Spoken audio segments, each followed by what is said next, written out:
Nagresulta sa dagdag na trabaho at oportunidad para sa mga Pilipino ang semiconductor at electronics industry sa bansa, katuwa ng Administrasyong Aquino.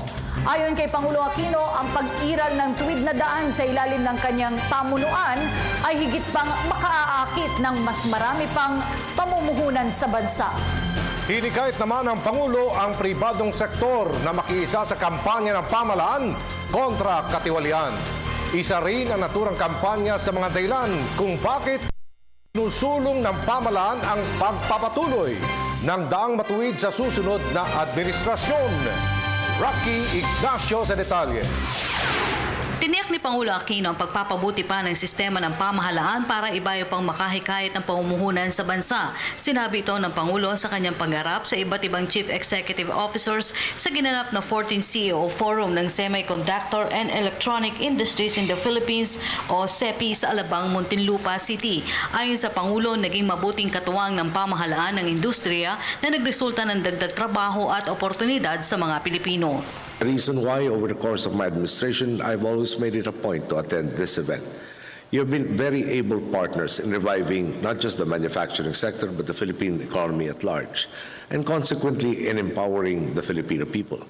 The evidence of our success is clear as day, and perhaps the greatest example is your work with the Technical Education and Skills Development Authority. Time and again, whether here or abroad, I have pointed to our cooperation as one of the best examples of what can be achieved when the public and private sector work together. Last year, I spoke about how TESTA graduated 1,994 scholars for work in your industry, 96% of whom found employment. This year, the number of graduates has grown to 3,423, and we have managed to maintain the employment rate. Inilatag rin ng Pangulo ang mga insentibo na ipinatutupad ng pamahalaan para sa mabilis na proseso ng pagnenegosyo, ang konsepto ng one-stop shop kung saan coordinated ang lahat ng ahensya ng pamahalaan. Thank you for reminding us of all of these different agencies that you have to deal with.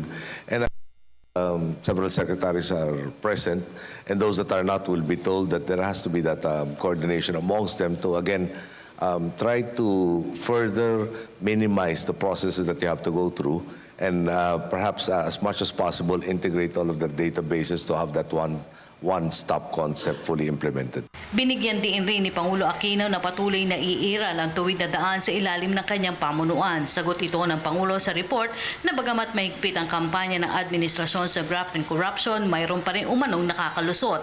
Pero gate ng Pangulo, dapat makipagtulungan rin ang pribadong sektor para mawala ng isyu ng umano'y suhulan. Lantad rin naman anya sa publiko na walang ligtas sa pagbaka sa katiwalian.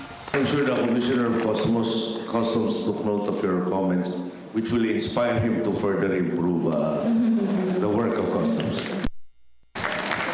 Ito rin anyang dahilan kung bakit isinusulong ng pamahalaan ang pagpapatuloy ng daang matuwid kaugnay ng nalalapit na halalan. There was a second group that said why weren't they aware of all of the developments that have been happening in the country, that they have been in effect late in joining the bandwagon and joining us in the growth and the profitability. And there was a third group that basically said something similar, no?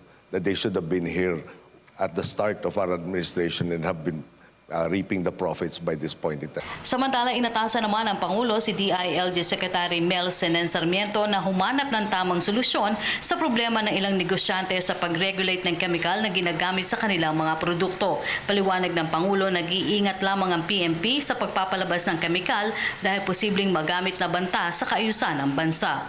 Yung the Secretary of Interior and Local Government already told the Chief of the Philippine National Police to extend these permits, no? I'll leave it up to them to determine exactly how much. Now, by how long the extension will be. You have to bear in mind that the Philippines is not exempt from facing the world of terrorism. A lot of these chemicals have multi-use. But in the same token, that I don't know how many of us are aware, for instance, that fertilizers are also a controlled substance. And there are mechanisms already involved to be able to ensure that this do not fall into inappropriate hands. But unfortunately, it still does. No? So I think you you will bear with us that there is a balancing act necessary, protecting the public welfare and at the same time assisting you in terms of not adding undue burdens on you. Para sa Telebisyon ng Bayan, Rocky Ignacio.